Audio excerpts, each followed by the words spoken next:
За үнэ хайртай бол өмсчих за.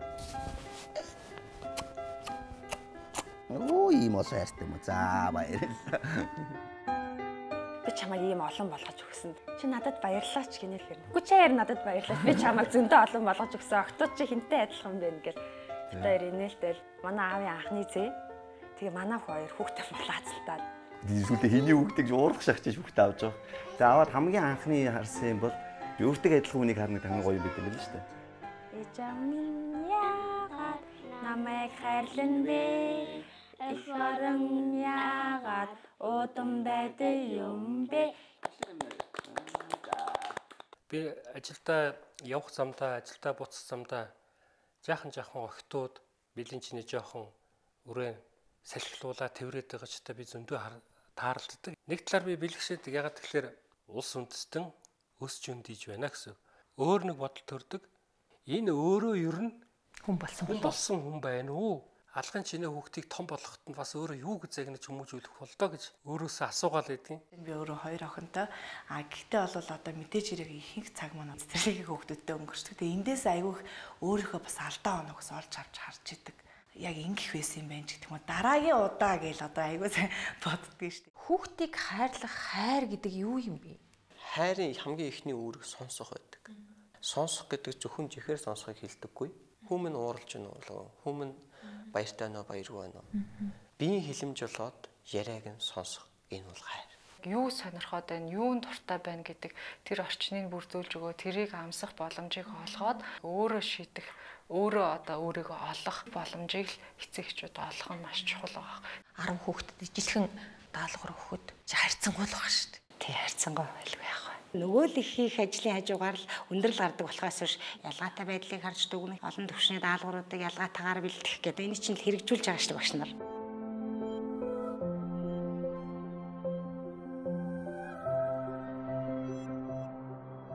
Монголчууд өөрийн гэсэн ахуйгаараа дамжуулаад хүүхдийг яаж хүн болгох юм гэдэг ухааныг аль хэдийн олчихсан байсан хүмүүс те.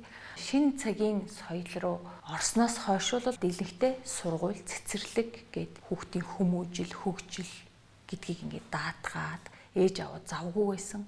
Сүүлийн 30-аад жилийн хугацаанд бол шинж байхгүй, хуучинж байхгүй нэг иймэрхүү байдалтай болж байна. Гэхдээ эцэг эхчүүд эрэлхийлэл байна л да. Яг энэ нөхцөл байдлыг юу гэж харж байгаа вэ? Одоо бид нар яах хэрэгтэй вэ?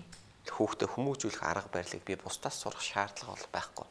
Яг бол тэрнтэй тэрнгүй миний ээж аав намайг өсгөж ирсэн. Тэгээ миний амьдралч болж байна. Би одоо хүүхдүүдээ ч болгоод байна гэж. Мэдгүй явж байгаа хүмүүс зөндөө байна. Онгоцонд суухад хамгийн ихний зөвлөмж юу байдаг вэ гэхээр ямар нэг авар осол тохиолдох үед таны дээрээс хүчил төрчийн маск унж орж ирнэ. Та эхлээд өөртөө зүгөөд тэгээд өндөр настай хүн эсвэл энийг хэрхэн ашиглаж чадахгүй хүмүүст зүүж өгөөрэй гэдэг зөвлөмж байна. Хүчил төрчийн маск унж орж ирэхэд би том хүүдэд зүүж өгöd дараа нь бага хүүдэд зүүж өгөхийн алдтай би өөрөө ухаан алдаад унчлаа. Химний бага хүүдэд маск зүүж өгөх юм бол хинт зүүж өгөхгүй. Эцэг эхчүүд бид нэр эхлээд өөрсөндөө туслах, дараа нь өөр хүүхдүүдэд туслах. Энэ бол хүмүүжлийн хамгийн одоо дэлхийд ихнээс шалгалсан зөв арга. Олон улсын дунд сургуульд би сургалт хийсэн. Тэгээд сургалт дуусны дараа хүүхдүүдээр нэг нэгээр уулзж байгаа их хөөрхөн. Бүгд юу гэсэн бэхрээ ижил зүйл юм. Ээж аавыгаа яг нэг ийм сургалтанд суулгах гэсэн. Зарим нь бол нүдэндээ нулимстайгаар хэлж байгаа. Бидний мэдэх зүйлс хязгаартай. Харин мэдгүй зүйл маань хязгааргүй. Пер Лаплас. E-book гэдэг одоо Sony фирмыг зохион бүтээгч 3 хүний нэгнийх нь номыг унсан. Тэр хүн бол одоо 78 настай байхаа. Тэр хүний хүүхэд нь хөгжлийн бэрхшээлтэй төрсөн. Хүүхдийг зөв хүн болгож хүмүүжүүлэх, хүүхдийн авиас чадварыг нээхэд яах хэрэгтэй юм бэ гэж бодож явсараад энэ номыг бичсэн. 1-3 наснда хүүхдийн уураг тарих гэдэг бол маш нарийн бүтцтэй жижигхэн чип ертөнцийн бүх юмыг хүлээж авахд хамгийн бэлэн байдаг болохыг бол тэр ном дээрээ энэ e-book гэдэг нэрт инженер бол бичсэн байсан. Нарамшил яах юм? Одоо сэтгэл зовлон дээр хамгийн хүсдэг зүйл өөрийнх нь тэр хүсээд байгаа, өөрийнх нь тэр олох гээд байгаа тэрнийг тэмүүлээд байгаа юм байна шүү дээ. Тэрнийг л олоод авчаасай. Дээрэс нь тэр сэтгэл зүрхний гэж яриад байгаа тэр сайн сайхан чанаруудыг өөртөө суулгачаасай. Амьдралдаа сэтгэл хангалуун байгаасай. Тийм зүйлийг хүсдэг те. Хаан мэт дээдэл, хатан мэт асар, харц мэт дагуул, анд мэт зөвл. 0-1 наснд бусдад одоо итгэх, тухайн орчиндөө итгэх гол үе байдаг тий. Надтай зүгээр тоглооч, намааг одоо тий инхрийлээч, тэврээч гэдэг тэр болгонд хүүхдүүд уйлж идэг. Тайвшруулах хэрэгцээ маш их байдаг. Хүүхэд нь өөрөө тайвширч чаддгүй. Ээж нь тэр хүүхдийг байнга тайвшруулж авах хэрэгтэй. 2 наснаас ихсүүлээд дараа нь өөрийгөө тайвшруулах одоо сэтгэлийн тэнхээтэй бас болж өгч байна гэсэн үг. Хүүхдийнхаа нөгөө нүд рүү маш их харах хэрэгтэй байдаг ээж нар маань. Хүүхдээ хөхүүлж байгаа тэр ингээл тэр мэдрэмж бүр үнэхээр гоё. Тэр хөхөө өгч байгааг л харахын тулд хүүхдээ аягүй удаа хүлж байгаа байхгүй. Тэрний л ерөөсөө харахын тулд маш гоё зөөлөн дуу хоолоогоор яриад гоё бүүвэн дуу дуулж өгөөд хүүхэд яг нөгөө хайрлагдсан гэдэг мэдрэмжийг авч идэг. Бөгөөд тархинд нь маш олон одоо тэр холбоосуудыг үүсгэж идэг гэсэн.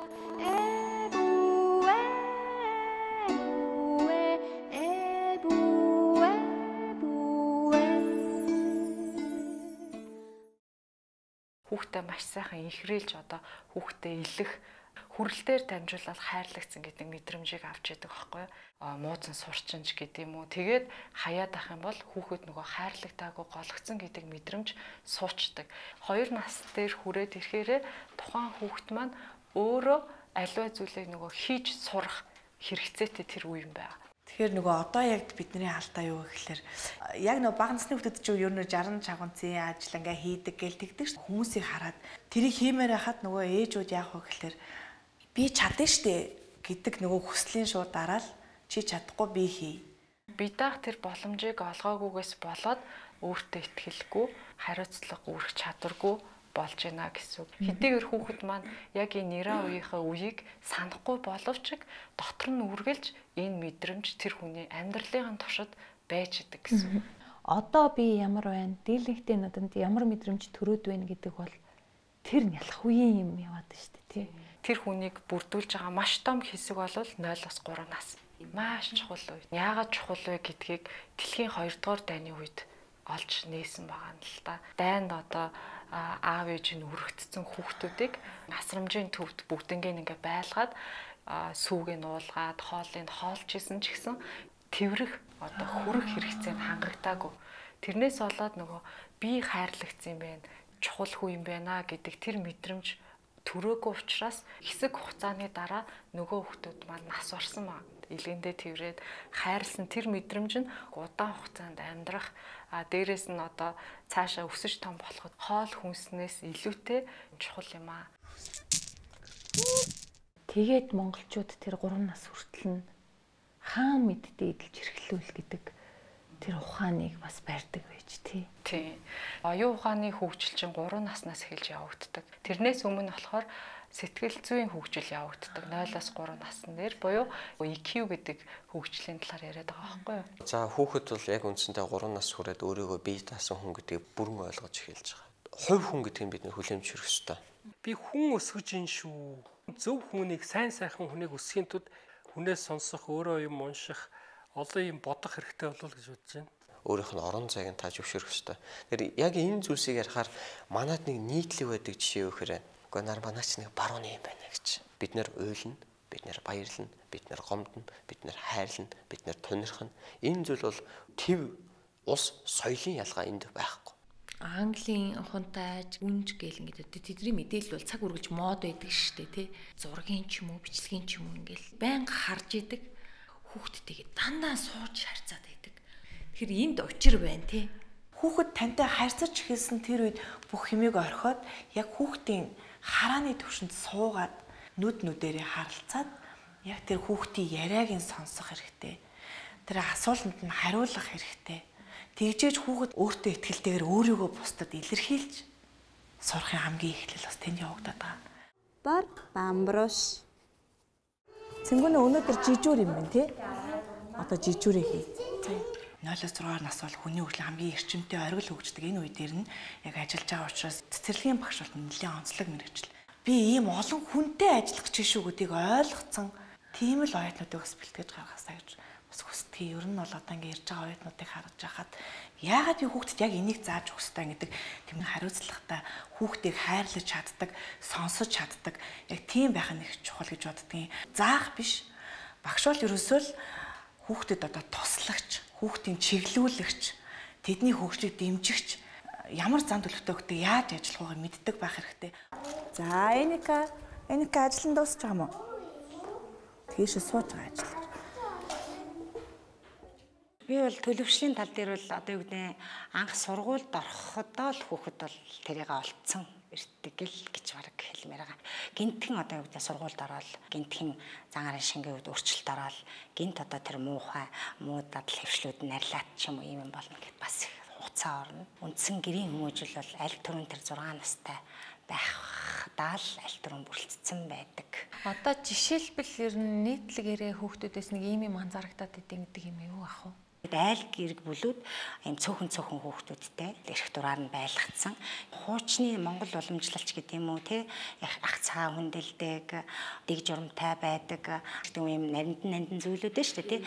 Эднэр маань ингээд хаягдаад ч гэдэг юм уу зарчимд баригдах те дүрм журманд орно гэдэг юмнууд хэрэгжүүлэхэд маш жоохон хүндрэл гараад идэх байхгүй. Би хуваахтай хүртэл дүүд нь арай жижиг нэг байдаг. Тэ төрүүлж амин амс гээл тэ ингээд исэн чинь дүүн анигаа илүү хүндлээд байгаа юм санагдаад байгаа байхгүй. Би гэд булаагаад байсан юм арай жоох ингээд өөрчлөгдөж байгаа байхгүй. Хаан мэд дээдэл, хатан мэд асар, харц мэд дагуул, анд мэд зөвл. Ахын юу гэдэг чадвар муутай хүүхдүүд одоо юу гэдэг өмдөө өмсөхдөө мүү гутлаа өмсөхдөө нэг тааруухан тийм нөхдүүд чинь л бас л сурахтаа л бас тааруу байгаа шүү дээ. 7 ч юм уу 14 хоногор ч юм уу те цэцэрлэгтээ ирэхгүй байх хугацаанд бол мэдээж цэцэрлэгтээ хэрэгжилжсэн дадал хөвчлүүд маань бол үл мэдэг алдагдцсан байдаг. Энд хийгддэг дадал хөвчлийн зүйл бас гэрт нь бас дахиад яг ижилхэн хийгдэж байгаа хэрэгтэй. Одоо хамтдаа ойлоо тоглоомоо хураа. Тэгээд дараа нь хүүхэд ганцаараа хураадаг болно.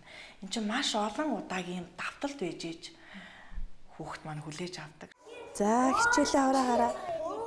Дууссан бол ажлаа хураагаараа. Харц мэд дагуул гэдэг нь юмд сургадаг байж 6-аас 11 насыг хэлж байгаа болов уу гэж би бодож байна л да. Яагаад гэдэг асуултыг айгүйх асуудаг тий. Яагаад би сурах ёстой юм? Шалтгааныг нь маш сайн хэлж ойлгуулад зөвхөн хичээл сурлага дээрээ суралцаа зогсохгүйгээр тий гэрийн одоо ажлуудад өөрөө харуулж үлгэрлэж заах юм бол энэ үе дээр хүүхдүүд хамгийн их зүйлийг нөгөө өөртөө шингээж авдаг тэр үе байдаг. Ер нь үлгэрлэж л хүмүүжүүлдэг гэсэн монголчууд. Дагуулж л ажил төрөлд сургаад тэрүүгээрээ дамжиж хүмүүжүүлжсэн болохоос биш дандаа яншиж байгаагүй. Мария Мэнцэрийн хэлснээр хүүхдийн одоо оюухан бол ерөөсөө л одоо парампур шиг шингээгч оюухан тамаа гэж үздэг байхгүй. Яагаад тэгэхээр парланыг одоо бохирч бай, цэвэрхэн ч усан дээр тавихаар шүүж ялгалгүйгээр шууд л шингээж авдаг.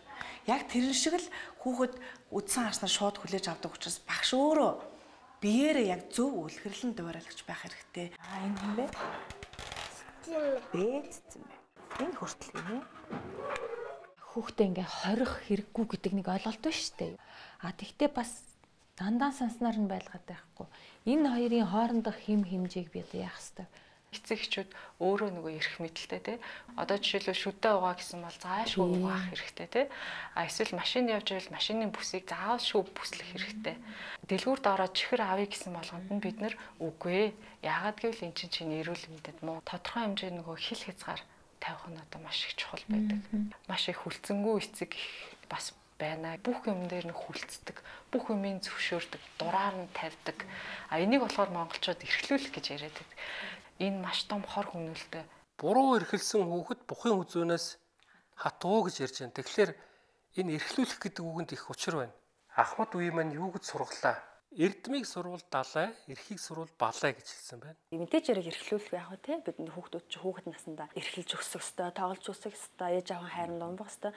Гэлээгээд буруу зүйл дээр нь битээ ялгаж сураасай, өөрхийн югаар мэдээж өсөөсэй л гэж хүсдэг. Тэгэхээр энэ хэсэг дээр бид нэр ерөөсөө өөрсдийнхөө эрх мэдлийг бол байнга байлгаж явах ёстой, хил хязгаар тавих ёстой. Одоо жишээ нь чихэр их идэж болохгүй ч гэдэг юм уу те?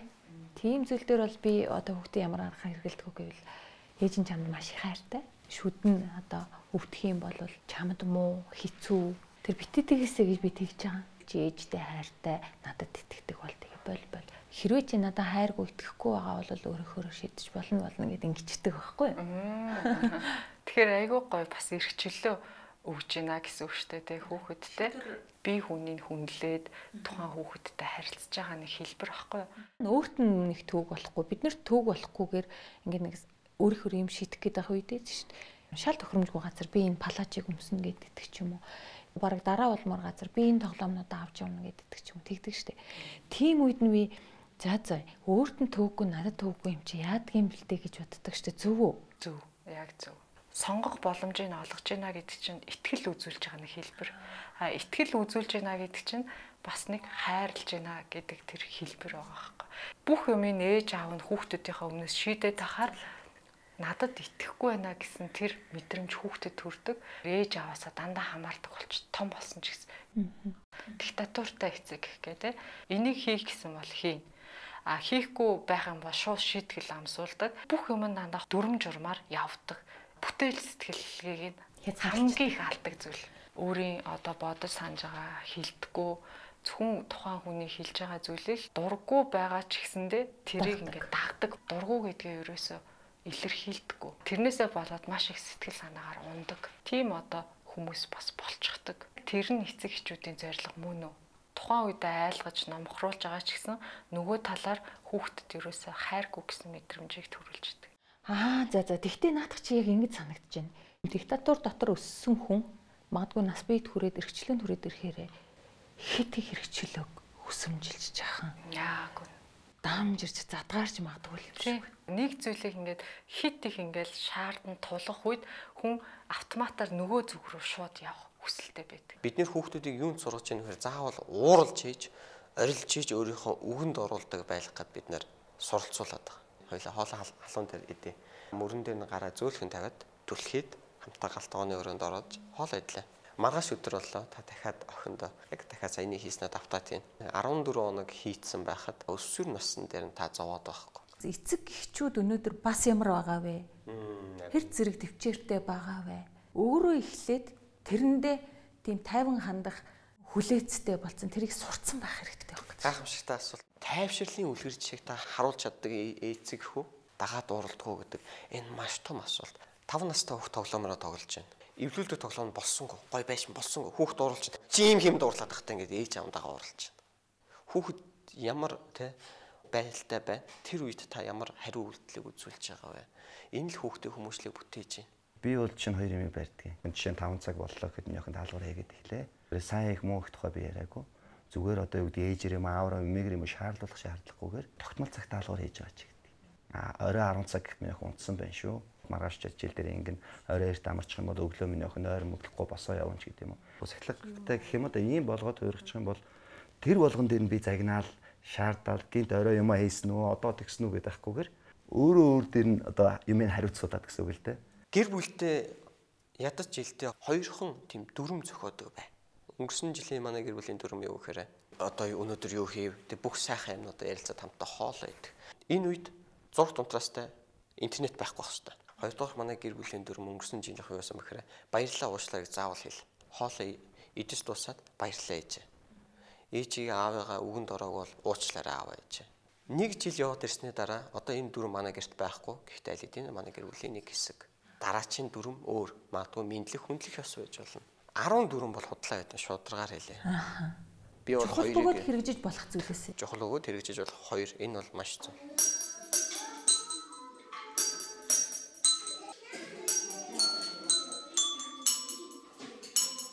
Манай охин ингэдэг байхгүй юу? Хагас өдөр айгу азтай өдөр тэ ээжтэйгээ хамт гадуур гоё зугаална хоол идэнт ингээд нэг арай нэг тийм өөр зүйлийг азтай өдөр гэж хэлээд идэх байхгүй юу? Тэгэхээр өдөр болгон азтай штэ ээж аваа хоёр нь чамд ямар их хайртай гэж бодож байна. Ингээд ярьдаг. Би ерөөсөө л азтай хүм намайг аав ээж хоёр маань хайрладаг гэдгийг яаж ойлгох болох вэ ер нь? Бид нэр хүүхдүүдтэйгээ чанарлаг цагийг гаргадаг шүү дээ. Өмнө нь бол цаг гаргадаг гэж байсан. Одоо чанарлаг цаг гаргах гэдэг болсон. Undivided attention буюу хуваагдaltaгүй анхаарлыг хүүхдэд өгөх. Би үнцэнтэй байна. Тэгээ амьдралд ямар ч зүйл ирлээ гэсэн энэ асуулыг даваад гарах. Маш их сэтгэл зүйн эмчилгээ болдог. Наа цаантаа гой сайхан үлгэр уншиж өгдөг орой. Хүнийг хайрлах хэрэгтэй байна. Тэгээ хүнийг хүндлэх хэрэгтэй байна. Хүнд баярлалаа гэж хэлэх хэрэгтэй байна. Хүнийг уучлаарай гэж хэлэх хэрэгтэй байна. Ийм цагийг та гаргаж чадж байгаа ээж бол үнэхээр сайн байна. Тэгээ би хин бэ? Би юу хүсэж байгаа юм те? Бусад хүмүүс бас юу хүсдэг, юу мэдэрдэг, юу ойлгоод байна те? Тэр мэдрэмжийг хөгжүүлэх тал дээр тэгээ яг цагийг хамт өнгөрөөх те, одоо амт харилцаа гэдэг те, тэр бүхнийг илүү өгөөд тэгээд хүмүүстэй зохицож сурах. За магадгүй одоо хамт багийн тэмцээнүүд нь оруулаад, ялагдаж сураад тий өөрийгөө илэрхийлж сургах, өөрийгөө илүүтэй зөв тодорхойлж сургах хэрэгтэй болов уу гэж бодоод байгаа. Мэдээж та гэр бүлэд хийж байна. Бид нэр байрны лизинг эсвэл түрээс тогны мөнгө, төмөс, махны мөнгөө бид нэр төлнө. Гэрт бол бид нэр хайрыг бүтээх ёстой, ээж аав байх ёстой гэдэг ажлаа хийх ёстой. Би одоо энэ хэдэн хүүхдийнхээ төлөөлөл ингэ яваад байдаг.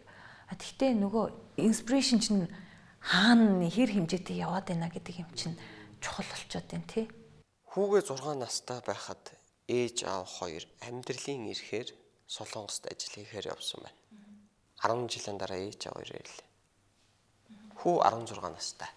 Одоо хүү нэг найз охинтой болж энэ охин битэр таалагдахгүй битгий үерх гэж хэллээ. Яс ээж аваар одоо миний амьдрал тамаатай болсон уу? Үзэгч та Солонгост юм уу энэ тэнд хүүхдээс хол ажиллаагүй байж болно. Гэхдээ яг тийм мэдрэмжийг та хүүхдтэй дэрэгдэн байгаа мөртлөө өгч байгаа юм биш үсттэй. Уг нь бол эцэг ихтэй сайхан орон гэрт амьдраад байдаг. Тэгсэн мөртлөнгөө нэг тийм ганцаардмал болсод хүн юм чинь орхигдоод байгаа, ганцаардаад байгаа хгүй.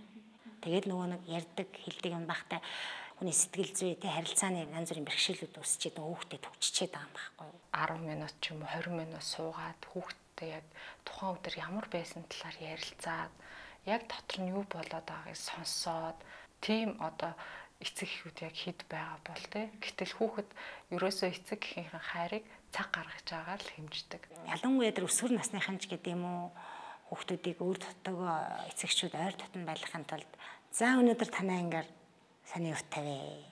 Юу болов танай ангид гэд асуучхад л тэр хүүхдтэй бүх юм гарна.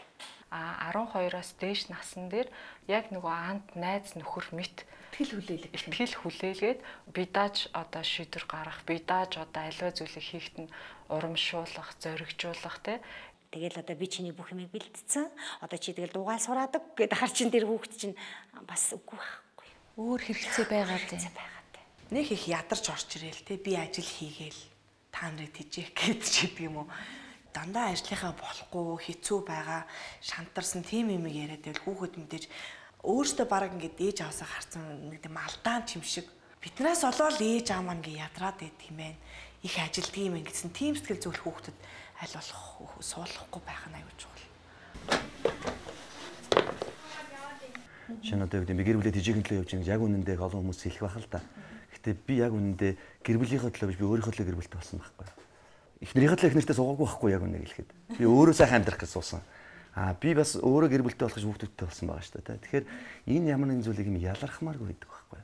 Бид нэр зөвхөн хоолоор хангадаг. Бид нэр хувцсаар нь хангадаг. Бид нэр англи хэлний академид явахад мөнгө өгдөг. Шатар даамны дугууланд явахад нь бид нэр мөнгө өгдөг.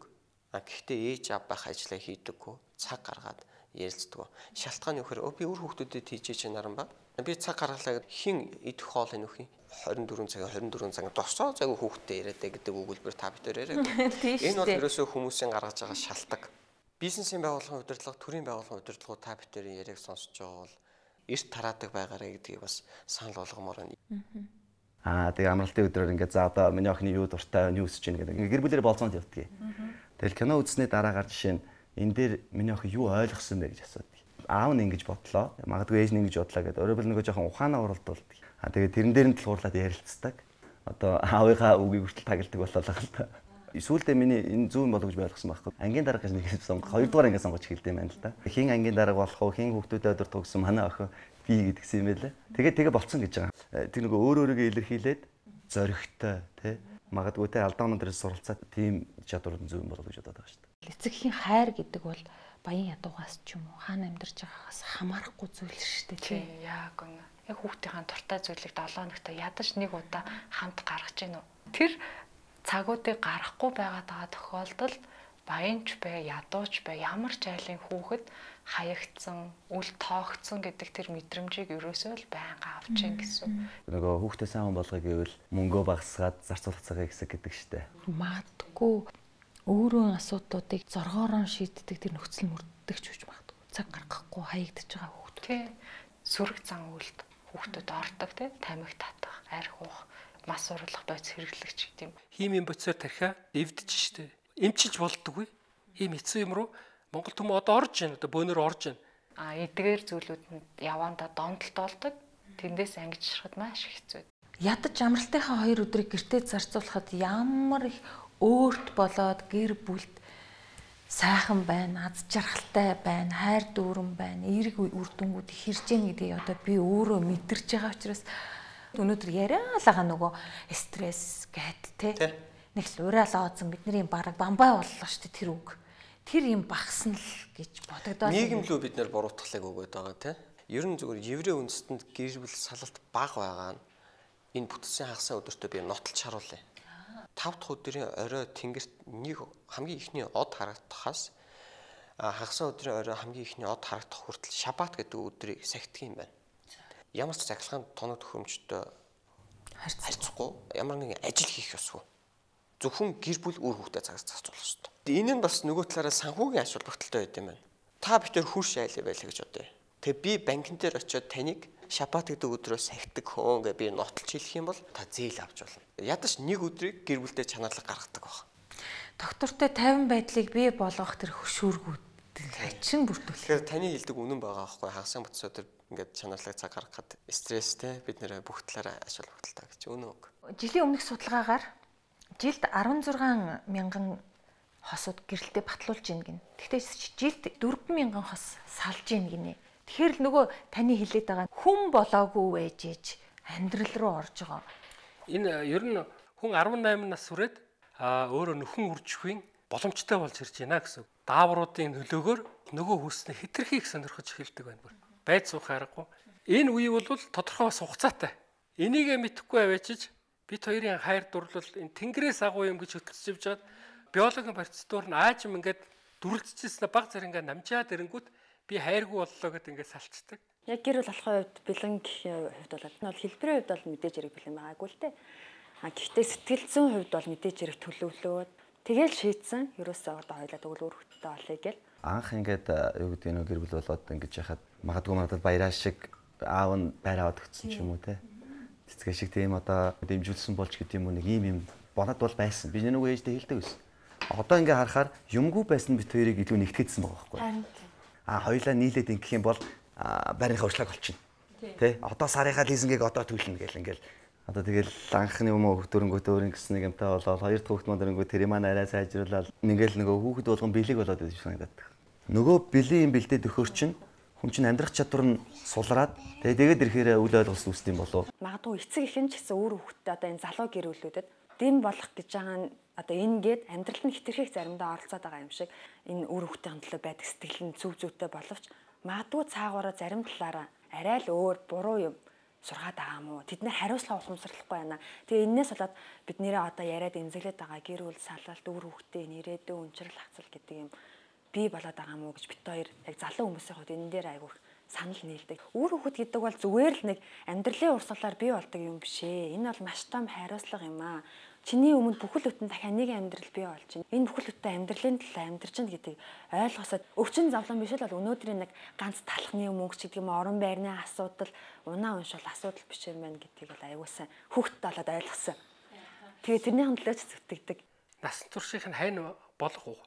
Тэр явцсан мөн үү биш үү гэдгийг бас өөрөө ойлгохгүй хүн хэлж өгөх эсвэл тэрийг ухаарах юм хэрэгтэй байгаа.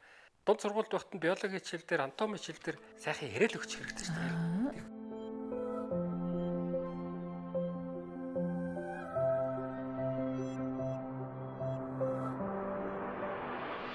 Мэдээллийн нөлөөллийг чинь хүчирхийлэл гэж үздэг юм лээ шүү дээ. Цаагаараа.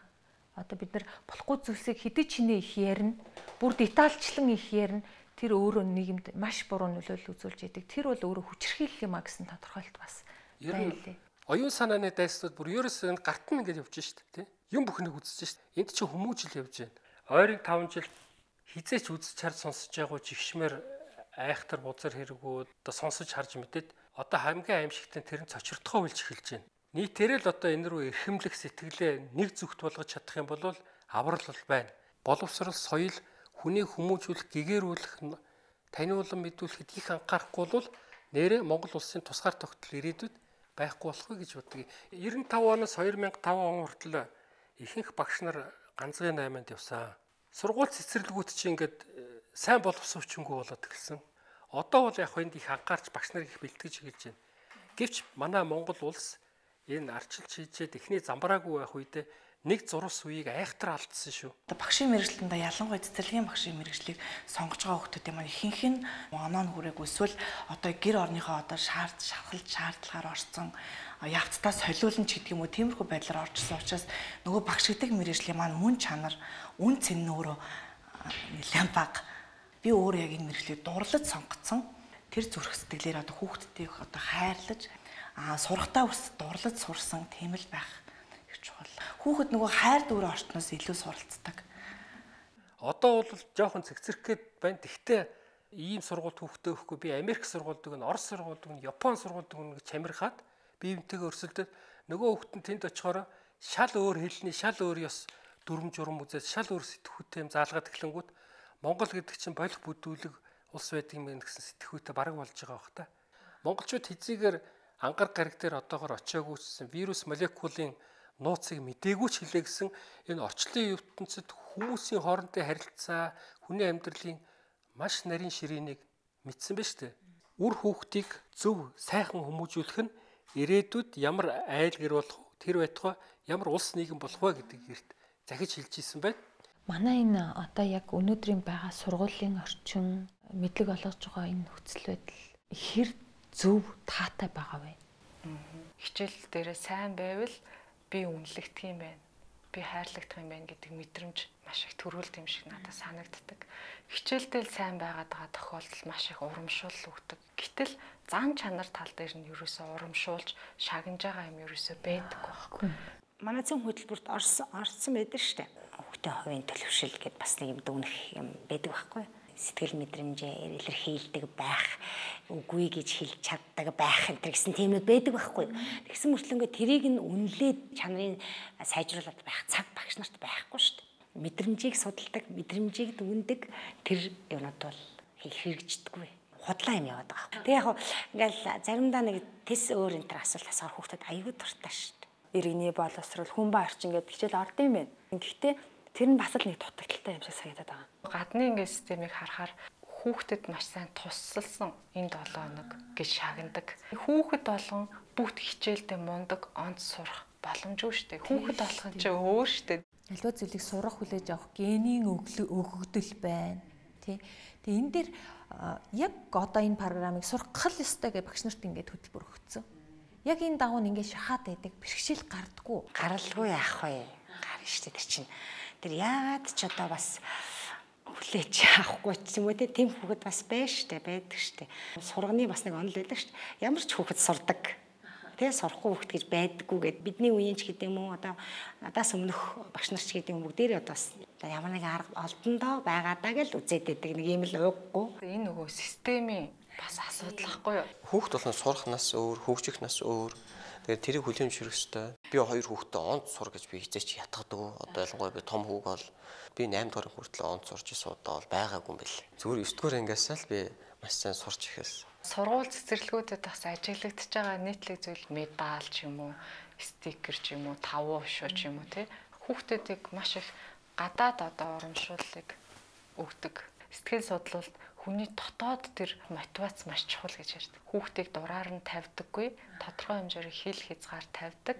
Яг ийм орчинд хүүхдийн дотоод одоо энэ мотивац сэтэл үүсдэг. Хүүхдтэй ингээ ажиллаад анзаарч хаад хүүхэд өөрөө хийж байгаа юм аа юу хэний ч шахалтгүйгээр хэний ч зааваргүйгээр ямар нэгэн дарамтгүйгээр би энийг чадчихлаа. Би өөрөө хийчлээ. Яг тэр мэдрэмжийг аваад хүүхэд өөрөө баярлж байгаа тэр үйл хамгийн одоо хүүхдийн хөгжлийн хувьд хамгийн чухал ад шаргалтай яг тэр мөчн гэж байдаг. Би чадчихээн, би болж гин гэсэн өөртөө итгэх итгэлийг би болгочдөг. Тийм хүүхэд ч яадаг гэхээр эргээд сургуульд ороод ирэхээрээ заавал ингээл шахуулж ээж те айлгаж илж юмыг хийхээ болчдөг. Өөрөө тэрийг хийдэг болчдөг байхгүй. Одоо чинь миний охин сайн сураарай гэдэг нь чи хинэж тэл ингэж байгаа биш шүү. Чи өөрөө ингээд сайн сураад ингэх юм бол чамтай сайн хүмүүс найзууд найзлна. Чи өөрөө хүссэндээ хүрэн тэгээд миний бодол тийм учраас миний хүүхд ч гэсэн бас нэг өнцгөөс тэрийг хараасаа гэж боддог. Сурах чи ийм гоё баяр баясгалантай юм байдаг юм шүү дээ тий. Ийм хэцүү биш юм байна гэдэг зүйлийг л яг тэр бага наснд нь өгөх нь хамгийн чухал ах гэж боддог. Өөрийн гэсэн сурах ирмэлзэлтэй, хүсэлтэй тэр сэтэл мотивац байх юм бол ямар ч нөхцөл байдалд тэр хүүхэд сайн сурах боломжтой гэж үздэг. Манай охин надаас ингэ хичээлээ ойлгохгүй ч юм ийм асууна л та. Тэгэхээр би асуултаар хариулдаг юм. Өөрөөр хэлэх юм бол миний охин өөрөө юу гэж бодож байна? Тэ? Энэ зөв үү, буруу юу гэхээр өөрөө хэлнэ шүү дээ. Тэгэнгүүт магадгүй зөв байх юм бол тэрний бол миний охин яагаад өөртөө итгэхгүй байгаа тэрийг яар гэд ингээд өөрөөр нь илэрхийлээд байгаа. Ардын жүжигчин Намхай Цэрэнгуан тухай Ганбатын нэг дуршимжийг уншиж ирсэн.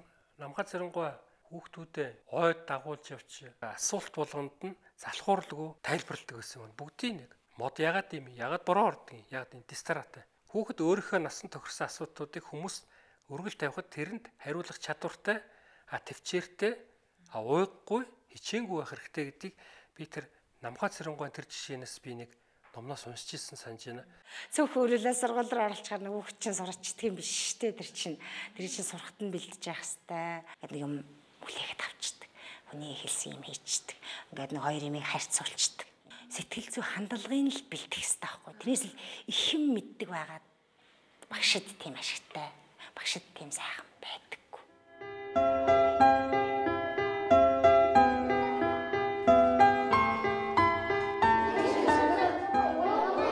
Манай энэ 90-100-ыг урам зоригийн 90-100 гэж үзэж байгаа. EQ гэдэг зүйлсд хамгийн их нөлөөлдөг зүйл бол inspiration буюу урам зориг байхгүй. Тийм учраас манай өвгд эзэн хэлжсэн тэр сургамж ямар гайхамшигтай байна. Хүүхдийг бурмаар бүтээд итгэе, бурмаар тэтгэе гэж. Одоо бусад айлын хүүхдүүд үнэхээр боломжтой байгаад эд материалаар одоо илүү байдаг гэсэн чигсэн аав ээж маань эмээ өвөө маань миний охин мундаг юм чадлаа. Энэ бол маш том амжилт гэдэг ийм байдлаар урамшуулдаг гэсэн. Өнөөдөр би ч гэсэн хоёр ихнаа тэр байдлаар урамшуулах үнэхээр хичээдэг. Жишээлбэл миний том охин маш гоё зураг зурдаг. Ямар гоё ингээл нөгөөтг нь хадгалаад, нандинаад одоо аав ээж нь энд үнэхээр их баярлж байна гэдгийг л ойлгуулахад хүүхэд үнэхээр тэрнийг зөв хүлээж аваад баярлалтай юм гэдгийг бол ойлгодог. Дүүн нэг гоё юм зурчлаа штэ. Тэгэхээр ганцаараа нь магтдаг байхгүй. Миний охин чинь анишка ёстой гоё зурсан байна гэдэг ингээд байдаг байхгүй. Тэгэхээр хоёулаа баярлаад байна гэсэн. Яг үнэ. Миний хүү авьяаслаг, миний хүү үнцэнтэй. Яг хөө миний хүү энэ ч алдсан байж болно ч гэхдээ илүү байж чадна. Энэ тал дээр миний хүү сайн штэ. Энэ хүүхдийг урамшуулж байгаа хэрэг. Энэ бол энэ 21-р зууны том нууц. Хүүхдүүдээс одоо хичээл номондоо хандаж байгаа хандлага тий сургууль багштай хандаж байгаа хандлага нь одоо гэр орны хандлага хүүхдэд нөлөөлж байна гэдгийг мэдрэгдэн. Мэдрэгдэн. Яг мэдрэгдэн. Эцэг эх хөл ерөөсөө яг л хүүхд харагдчихдаг. Заавал тавих шаардлага энэ төр гарна штэ багшад тийм ээ. Гэр бүл болгон өөр ярьж хүлээж авна штэ тийм ээ. Тэгээ тэр бол хүүхдэд анзаарагддаг л да. Багш маань надад хайртай миний чухал хүн гэж итгэх ёстой. Тэгжээж бас их сайхан холбоос үүснэ. Сурлаггүй гэдэг юм уу, юу гэдэг юм бүх юмд л эргээр нөлөөлөх байх л та тий. Хэрвээ л хүүхдээсээ үрдүн өсчихвэл сөрөг хандлагатай тэр яриа хэл үг хэллэгээ ч юм уу, тэр янз бүрийн хандлагаа ч юм уу хүүхдийнхаа тэргээд илэрхийлэхгүй байвал яагаад гэвэл багш шавийн хооронд зөндөө олон өдрүүд үргэлжлэх учраас хүүхд чинь бас даган дуурайна гэдэг юм чинь заавал байх хэвээр. Энгийнээр батхад багшигаа одоо бас мундгаа гэж бодож ивэл бас арай дээрээ тийм ээ. Тэгэхээр тэр багш ч бас алдаа гарах хэрэг байхгүй байгаа зү тий. Дээхэн үед бол Ломносвын их сургууль төгссөн хүн бол одоо Тэнгэрийн өмнөд хатгсан шиг байлаа. Одоо бол Кембриж их сургуулийн дипломтой гэж хэлвэл бүгдээрээ ерөөсөө хөлдөн сөгдөж мөрөхөр холгүй юм болж байна. Хэн ямар ч сургуулийг хизээч яаж төгсч болно. Сургууль төгсгөл нэг хэрэг. Зөв хүмүүжлэлтэй хүн шиг хүн болсон хүн бол урт удаа хугацаанд өөрийнхөө чадал авьяасыг олон түмэндээ ард түмэндээ одоо нийгэмдээ зориулж урт удаа хугацаанд амьдрах нь шүү дээ тий. Энэ сургууль дээр ер нь одоо яг багцаагаар хувьчлах юм бол хүүхдийн хүмүүжлийн хүн болох үйл явц хэдэн хувь нь явдаг юм бэ? Хоногийн 24 цагаа гэд бодъё тий. 4-ний 1 нь одоо ингэ сургууль дээр байгаа. Энд чинь болохоор 6 цагийн орчим гэд бодъё. Ихэнхдээ л нөгөө сургалтын үйл ажиллагаанууд данд нөгөө сургах хичээлээ заах.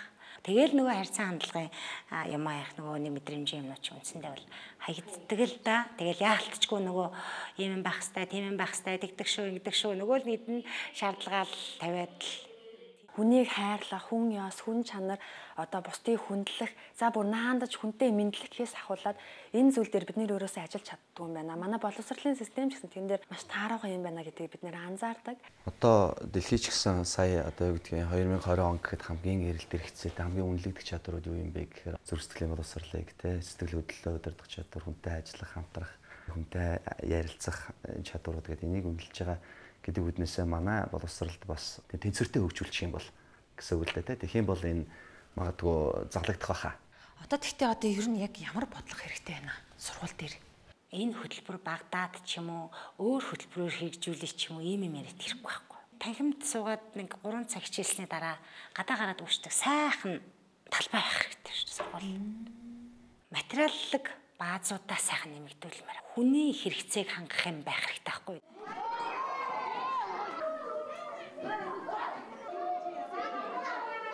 Хүүхдээ юугаар явуулах уу, юу сурах уу гэл эсвэл ямар мэрэгжил сурах уу гэдэг дээр айгүйх онцолдог.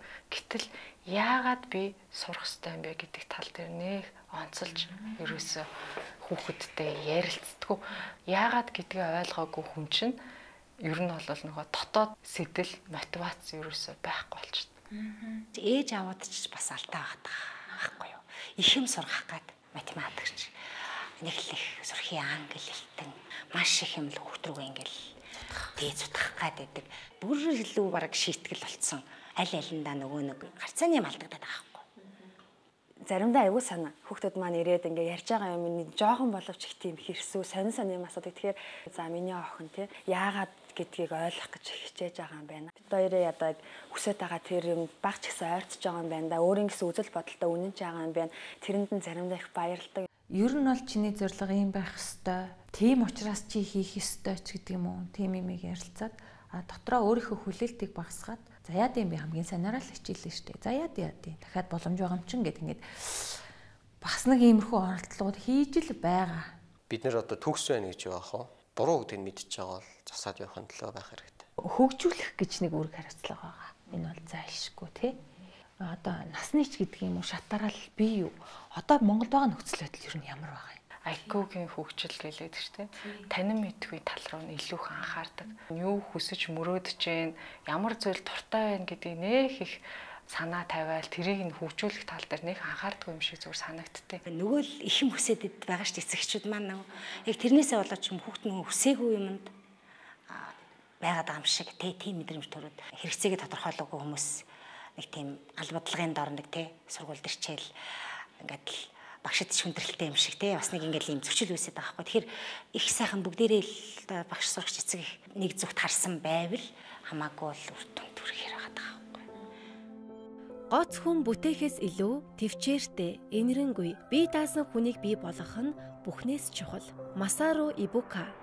Нөгөө Ибукагийн чинь үндсэн санаа нь нэг ч хүүхэд тэнийг төрдөггүй, нэг ч хүүхэд суутан болж төрдөггүй гэдэг байгаа шүү дээ, тий. Тэгэхээр энэ дээр бас эцэгчүүд тайлбарлаач. Ямар талдаа сул байна, ямар талдаа илүү давмгай байна, ирээдүйд юу хийвэл хэрэгтэй, энэ хүүхдээ яаж харьцуул ээж аваа тий зүг байх вэ гэж. Тэн дээр нэг жишээ татсан. Моцарт ягаад 3 нас 6 сартаа анхныхаа концертыг тоглосон бэ? Авиастай байсан юм байна. Азтай, сонсголтой авиастай. Тэгээд тэр эцэг ихийнхээ шаргуу чармайлт хүчин зүтгэлээр ойтогоосоо ноот залгасан. Өнөөдөр 2 настай хүүхэд зөвхөн ийм чадвартай, 4 настай хүүхэд одоо юу гэдэг 20 хүртэл тоолох чадвартай ч гэдэг юм уу. Ингээд зогсоох биш. Тэр хүүхэд өөрөө чадчихвал багш тэрийг илүү сайн дэмжих хэрэгтэй. Сая би Европт явж байхдаа тэр Солонгосын Моше гэдэг нэг хүүхдийн концертанд сууж үзлээ. Энэ хүүхдэд төрөхдөө 10% тархитай төрсэн хүүхэд. Үг цээжлэх боломжгүй хүүхэд. Нөгөө You Raise Me Up гэдэг дуулаад ингээд дэлхийд дахинд концерт хийгээ явж байгаа. Ээж нь гарч ирээд би хүүгээ илүү байж чадна гэдэг нь би итгэхийг оролцсон. Тэгээ би хүүтэйгээ дандаа ажилтдаг байсан гэж. Таны хүүхэд магтуу хөгжлийн бишэлтэй байж болно. Эсвэл эрүүл байж болно. Аль нь ч байлаа гэсэн. Бидний хүүхдүүдтэй хэн болох вэ гэдгийг бид нэр бүтээж байгаа. Хүүхэд нь ийм одоо багасаа тийм өвчтэй. Тэгээд аав нь тэр хүүхдээ бүр ингээд нас бие төрсөн хойно тэгээд бүр ингээд үүрээд дагуулж яваад тэр тэмцээнд ороод төрүүлж байгаа бичлэг байдаг байхгүй. Нэг усанд ингээд сэлээд уралтаад гүүгээд дугуунаад явсараад. Тэгээд тэрийг үзчихэд надад ямар мэдрэмж төрсөн гэхээр зүгээр л миний хүүхдүүд эрүүл зүгээр л ингээд хайр өргөмөр ингээд гүйж яхах хамгийн амар азаа. Одоо гадаадуудыг харахаар чи нөгөө усанд хүүхдүүдээ бүр 5-6 сартаагаас нэг зүйл сэлүүл сургадаг. Орчин чухал гэдэг туршлага чухал гэж яриад байгаа ш. Тэр туршлага орчин хүн чинь бүрдүүлж өгөхгүй болохоор чинь тэр хүн чинь тэр зүйлээс айдаг л болохгүй. Том болол айн. Ус бол аюултай ер нь. Чи хамаагүй зургаараа байж болохгүй гэд ингэж сануулдаг шүү дээ. Энэ зөв тий. Сануулна. Дээрээс нь эцэгчүүд хүүхдээ бүх юмнаас хэтэрхийг хамгаалах гад байдаг. Гэтэл тэр хүүхдэд үргэлж саад болж идэг. Тэр нөгөө туршлагыг амсуулах өөртөндөө эрсдлийн тухай ойлголттой болох гэдэг. Тий. Тэр боломжийг л хүүхдэд олох нь илүү хөгжих боломжийг бас олгож байна л гэсэн үг. Өсвөр насныхаа хүүхдийн эцгийн хурал дээрээс хурж ирээд чи ангийнхаа цэцгийг хар. Чи өөрийгөө хар гэсэн. Аава таны насн дээр Чингис хаан дэлхийн талыг эзэлсэн байлаа. Та өөрийгөө хар. Та Чингис хааныг хар гэж. Бага наснд нь хэлэхгүйгээр харьцуулж байна. Нийтлэг. Өсвөр наснд нь хилээд харьцуулаад байна. Хүүхэд наснаас нь өөртөө ихтэй байдлыг нь үгүй хийдэг ийм аимшигтай зүйл байна. Хүний чаддаг бүх зүйл ердөөл, төвчээр, цаг хугацааны нийлэмж юм. Бальзак. Гэр бүлийн орчин те шал өөр штэ хайраар дүүрэн орчин. Эндээс гарангууд юм болгон хайраар дүүрэн биш. Санаандгүй, мэдхгүй, хүсээг үзүүлсэх тулгарна. Одоо энэнийг яаж даван туулах вэ? Яаж таних вэ? Ингээл юу вэ гэдэг ингээд цочоод тах юм уу? Яах юм? Ийм асуулт надад байдаг. Тэ. Аав нь галтгоо нөрөнд хоол хийгээ байж нэг нэ. Охин орж ирээд би энэ дөрөвдүгээр ингээд өсч дийлэхгүй нэ гэж хэлсэн баг. Аав нь тэр үед 3 ширхэг шанаг гаргаж ирээд ус уцалгаад нэгэнд нь өндөг, нэгэнд нь төмс, нэгэнд нь кофе хийж байгаа. 15 минутын дараа нөгөө 3-ыг гаргаж ирээд миний охин бариад үзэж байгаа. Охин төмсийг барьсан чинь зөөлөрцөн. Зөөлөр. Өндөг них нэмгэн хайсны дотор шингэн зүйл агуулж ирсэн. Хэврэг байсан бол одоо хатуу. Кофе самар байснаа шингэн болсон байна. Амьдралд яг юм буцсан усанд хийсэн шиг хүнд хэцүү зөндөө үе ирнэ. Хүмүүс чамайг доромжлох, чамайг үнцэнгүй юм шиг мэдрүүлэх. Ийм хүнд хэцүү үе ирэх үед миний охин энэ 3 аль нь байх вэ? Дандаа гонгинсон, гомдлсон, зөөлөрсөн төмс шиг байх вэ? Эсвэл би чадахгүй мэн гэдэг асуулаа уусаад кофе шиг байх вэ? Даван туулаад хүчрэгчээд бат бэх болох уу? Энэ миний охины сонголт гэж. Гэтэ нэг зүйлийг санд. Миний охин үргэлж үнцэнтэй аавынхаа зөрсдгэлт чи миний хамгийн хайртай охин үргэлж хിവэрэ байна. Энийг л ярилцсан гэж хэлээд байгаа шүү дээ. Эрхийг сурахаар бэрхийг сургаарай гэж эртээрүүд хэлдэг байж л дээ. Амьдралд байгаа бэрхшээлийг давж чадах сэтгэлийн тэнхээ ажил хийж сурсан дадал зуршлэгтэйгээр энэ амьдралыг дав туулаарай л гэсэн утга учиртай байна. Ер нь хүмүүжил гэдэг нэг ойлголтын тухай ярьдаг. Бага насанд далдах ухамсарт үлдсэн тэр зүйл болоод зан үйлэл юм бэлээ шүү дээ. Хүүхдийг зөв хүмүүжүүлэлтэд өсгөж одоо зөв хариу үйлдэлтэй болгохын тулд эцэг эхчүүд бид нэр зөв хариу үйлдэлийг харуулж нөгөө талаасаа хүүхдтэй аль нь зөв аль нь буруу гэдгийг зааж сурах маань өөрөө хамгийн сайн зөв хүмүүжил болж байгаа. Энийг л бид нэр одоо хүмүүжил гэж яриад байна шүү дээ. Гол зүйл бол аливаа зүйлд хэрхэн хариу үйлдэл үзүүлэх. Та аав ээжтэй одоо хамгийн их талархдаг зүйл юу вэ? Бага насаа бодох тусам ч юм уу? Бид нарыг их ажилтай л өсгсөн юм байна лээ. Тэрэнд нь л алархтай. Үлгэр домгоос ихсүүлээд их сайхан гэсэн бүгдийг шимтэж уншуулж ирсэнд нь бас их баярлдаг. Хүний хүүхдүүдтэй эвтэй сайхан явахыг их сургаж исэн. Тэгээд ахмад настай хүний үгийг сонсдог болгосонд нь баярлдаг. Тий. Шалиг завхаа болгоогууд нь баярлдаг. Энэ эд мөнгө баялаг бол хүнийг эвдэх юм байна гэдэг ойлгуулж өгсөнд бас бид нар баярлж явдیں۔ Тэр үеийн нийгэм гэхдээ бас нэг тийм үлгэр жишээч үнэн чудраг хүн байх гэдэг үзэл суртал нэлээд үедээ байсан тий. Тэр нөлөөлөл бас байсан баха. Бид нар чи ер нь зөв хүмүүсийнхээ одоо сургаалт нөлөөгөөр гэх юм уу бүгдийг шимтэж хүртэж ирсэн учраас бүх насны минь тижэл болсон байна л гэж бодож байна.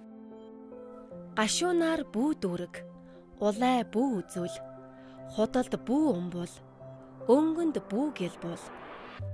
Өнөөдрийн эхнэр нөхрийн харилцаа хүртэл хүүхдүүдэд хүмүүжүүлж байгаа ийм том чухал хэрэг. Таны хүү аавтай хэрхэн харьцаж байгааг хараад би том болоод эхнэрээс иймэрхүү хүлээлттэй байх хэрэгтэй байна гэдэг ойлголтыг авна. Таны охин таныг аавтай хэрхэн харьцаж байгааг хараад нөхрөөгөө ингэж хүндлэх хэрэгтэй байна. Эсвэл би хүндлэхгүй байх хэрэгтэй байна. Эдгээр зүйлсийг сурч байна. Амьдрал заавартайгаа ирэх штэ гэдэг шиг алдаанууд гарна та. Зүгээр хичээдэг гэж хэлээ. Яг үнэхээр миний давуу талууд юу юм? Миний сул талууд юу юм? Чиний бичээд өгөөч гэд би бичүүлсэн. Уурлахаараа хэлсэн үг бүрч худлаа. Тэр үе чинь нөгөө ухаан байхгүй болсон үе шүү дээ. Би тэр хүлээж авахгүй тийм. Үнэхээр хичээдэг ч гэсэн заримдаа бүр санаа зовоод одоо яах гэж тэгээвдээ. Миний хоёр охин эргээд аавгаа яаж харах вэ те? Ээж нь ингэж хандж чинь те. Тэгэхэд магадгүй хүндлэхгүй. За эсвэл аав ингэж л ингэ бодчихоо гэдэг юм дээр маш их харамсдаг. Эцэг эх нь өөрсдөө хүмүүжлэлтэй, ёс журамтай өөрсдөө харилцаатай болж л хүүхд хүмүүжнэ. Энэ хамгийн чухал юм байна. Өөрсдөө хоорондоо хэрэлдээд одоо юу эсийг хийдэг тэрийгээ явж хүүхдээ хүмүүжүүлэх юм бол би л итгэхгүй хэцүү. Надаас л эхлэх гээд ах шиг байгаа үг нь. Гэхдээ чи юутай ирчээд юугаараа гүйгүүлчихэд энд өнөөдөр хар ус гударчхаад ногоон толгоолчхаад энд ингээ хөвтөд байгаа юм байна. Тэр хүүхэд орон дуураас орон дээрээс суугаад харж байгаа шүү. Ногоон толгоолчид хар ус гудраад ирээ юу чи гуйлах юм гээд хоёр хүүхэд хоорондоо тоглож байна. бит хоёр хэлээгөө дуугаа хараач шүү дээ. Одоо магадгүй муутлахад хүүхдүүдийн хажууд хэрэллэхэд тэрнийг ойлгонгуутлаад бит хоёрыг эвлэрүүлэх юм хийн. Шүлэг уншиж эхэлдэг. Нөгөө харанхуй шин хэрүүл хийдэггүй юу хадаас дэшээ харуулдаггүй гэл ингээд аягүй гой шүлэг Монголын минь яс заншил энэ гэл тэгэн гол чинь бит хоёр нөгөө муудалж исэн хүмүүс чинь инээдээ байрч чадахгүй инээл дээ тэгэн гол манай бага охин шууд хурц ирэнгуутлаа магадгүй тэгэл бит хоёрын хинэн арай нөгөө нэг буруутайгаа юм шиг байна тэр нөгөө хүүхдийнхэн зөнгөөр ч гэдэг юм уу болооч та хоёр гэл тэр нь аягүй хөөхөн өхөрт мөр эднэр ингээл бид нэр харахад л ингээл жоохон хүүхдэн болож амьдрал бид нэрийг сургадагтай адилхан хүүхдүүд эцгээ хийгээ бүр ингээд тис өөр хүмүүс болгох юм байна.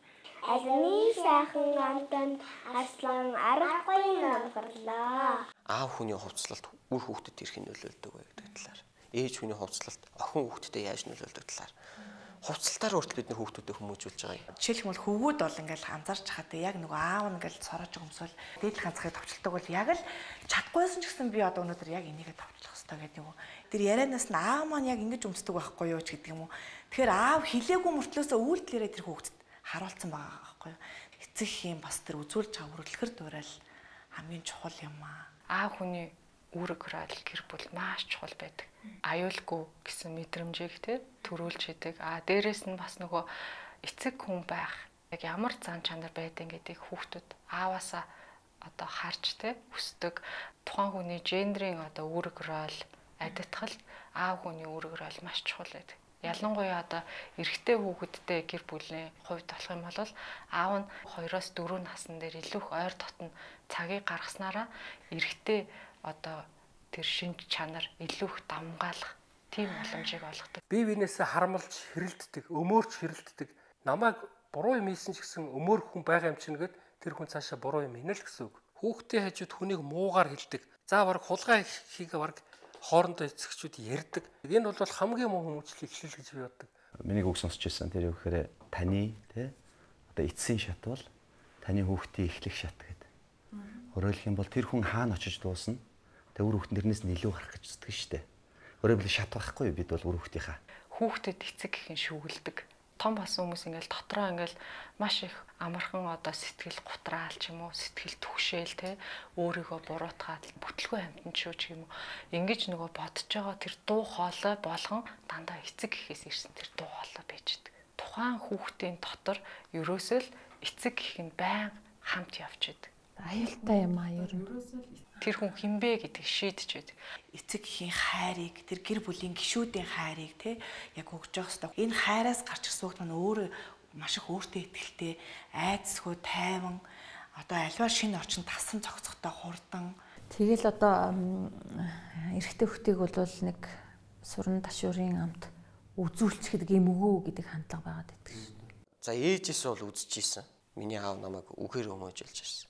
Таны хүүхдийг 3 настай 10 кг гэж бодъё. Телевиз үзээ сууж байгаа аав таныг 90 кг, метр 80 см өндөртэй гэж бодъё. Хүүхдээсээ 9 дахин килограммаар их. 810 кг жинтэй 10 метр 80 см өндөртэй тийм том биетэй хүн ирээд таны өмнөд шутаад яадаг вэ хийжээг байж гээд чангад нүдээдэй гэж бодъё. Хойш чигээд нэг ойрлын таны зүрх салганах уу? Энэ жишээг өөрийнхөө амьдралдаа бодоод үзээрэй. Хүүд жаахан тийм хат гэдэг имийг яаж өгөх ёстой юм бол тийм юм заавал шаардлагатай баг. Арга барил нь юу байх ёстой юм гэдэггүй байна.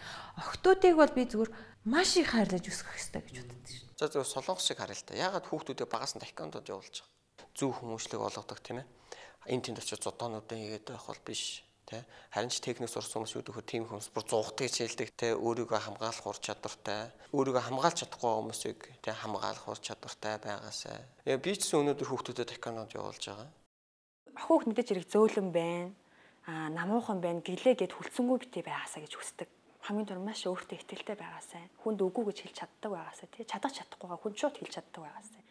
Маш харамсалтай бас нэг амар зүйл нь юу байдаг вэ гэхээр хүчирхийлэлтэй одоо маш хэцүү орчинд өссөн хүмүүс хүчирхийлдэг хүнтэй очиж суучдаг. Сүрэг ингээд орчинд ингээд өссөн хүүхэд маань одоо юу гэдэг байдгал зүйл гэж бодоод өсчдөг байх. Яг нөгөө хайнсаа яг тиймэрхүү зан чанар орчныг бас бүрдүүлээд ирдэг. Таталцаад байдаг гэсэн үг хаана шүү дээ. Одоо гэр бүлийн харж одоо ханаа сонгох гэж айгүй хэлдэг шүү дээ. Ер нь бол учир нь юм баггүй.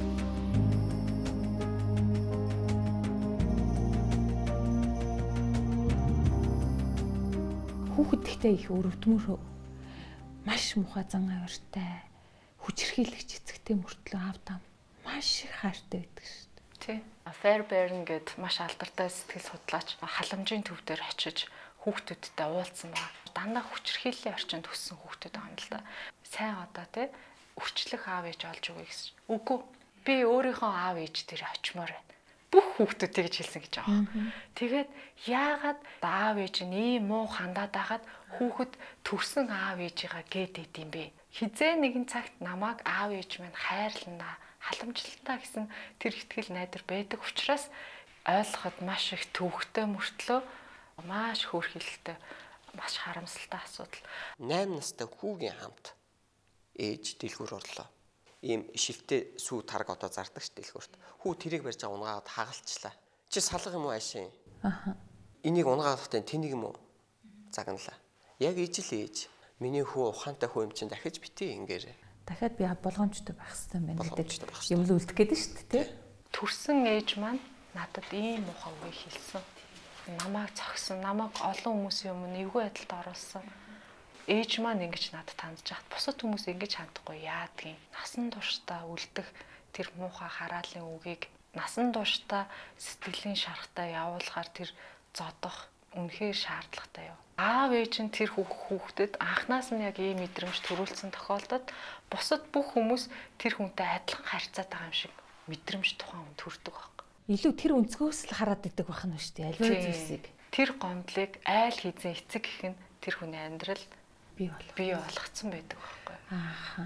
Тэгтээ засах боломж байгаа тий? Өргөлж байгаа.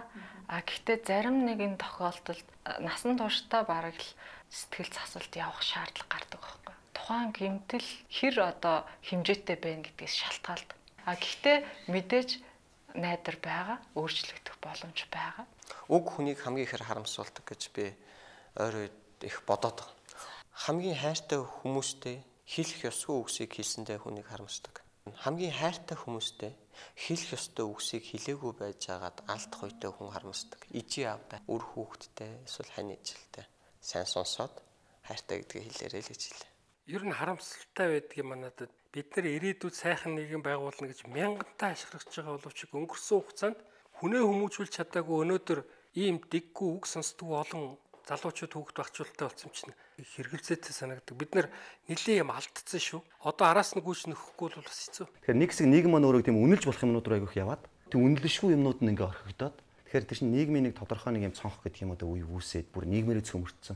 Тэгээд төрдөж бай, бизнес ч бай, ямар ч байгууллагт ч бай ер нь бол мэдлэг чадвар дутагдаагүй. Яг үнийг хэлэх жоохон зүрх сэтгэл, хүн чанартай, жоохон эсвэртгуун татаад бидний юм байдал хүчээд байгаа шүү дээ. Амьдралынхаа утга учир үнцэн гэхээсээ илүү үнэтэй, тэ хөрөнгө мөнгө ч юм уу эсвэл тэр тэмцэл рүүгээ яваад өгөхөөр хор уршиг нь одоо илэрч гарч байгаа л байхгүй да. Шилжилтийн үе гэдэг шиг нэг болонгортой үйлах гэж бодоод байна л да. За тодорхой хэмжээгээр мэдээж амьдралын нөхцөл байдал дороодсон юм бол би.